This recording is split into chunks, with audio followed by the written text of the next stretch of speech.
سلام بچه‌ها، اسم من رادینه و این اولین ویدیوی منه و امیدوارم از ویدیوی من خوشتون بیاد.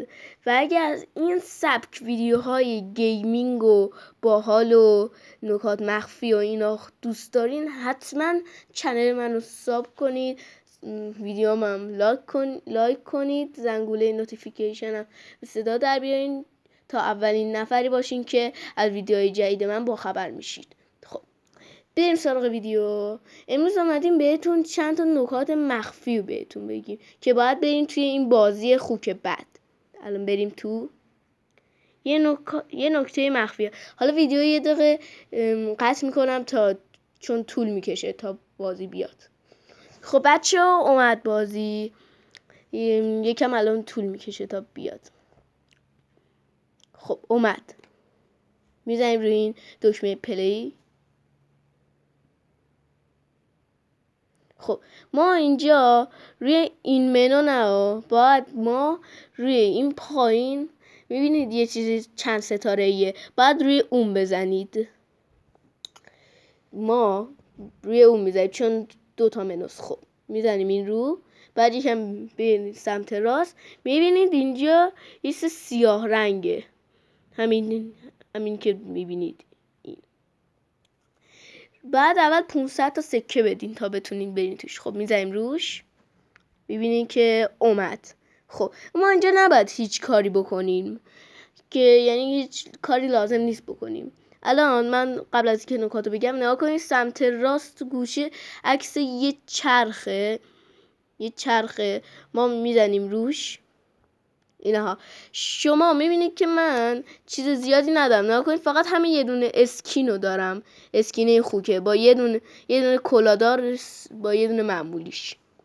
ما میخوایم یه اسکین مخفی رو باز کنیم که حتی تون سیاه هم نیست. خب ما برای این کار باید بزنیم روی این دکمه رعد و برقیه، عکس رعد و برق داره، بعدش روی این خوکه که عینک دید در شب داره میزنیم. شما باید حداقل 80 تا سکه امتیاز داشته باشید تا بتونید روی این بزنید. میزنیم روش، همونجوری میزنیم روش تا بتونیم 80 تا بعد ببینیم تا یه دید در شب به ما بده که بتونیم ببینیم، چون بعضی از قسمت تاریک. میزنیم روش. شما نمیخواد هیچی بسازید، یعنی نمیخواد هیچی درست کنی، نگاه کنین همینو میذارم اینجا، فقط همینطوری میذاریم. بعد رو دکمه پلی میزنیم، نگاه کنید همه جا دید در شب شد. بعد شما باید بیاین سمت چپ. این ما الان اینجا بودیم دیگه، درسته؟ میایم سمت چپ، میبینید زیر این قسمت یه پل کوچولوه، یه پل کوچولو. ما باید زوم کنیم بیایم سمت راست. اگه دقت کنیم میبینید یه بطری سفید که عکس خورشید روش داره، میبینید اینجا اگه دقت کرده باشین. ما باید این رو بزنیم، چند بار باید این رو بزنیم تا ببینید. رفت. خب چند بار میزنیم،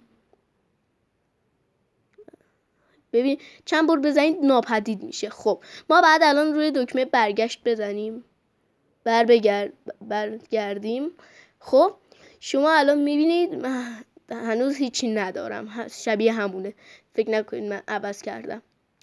حالا برای اینکه ببینید دوباره میریم اینجا، دوباره میریم این نگاه بکنید، نگاه کنید میبینید من هیچی ندارم، همون چیزایی که بهتون نشون دادم.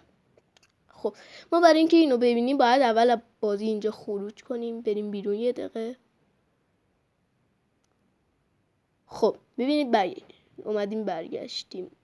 خب بعد دوباره الان روی این سیاهه میزنیم.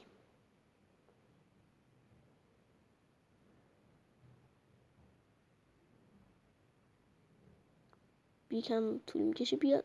خب اومد، یکم اینهاش اومد.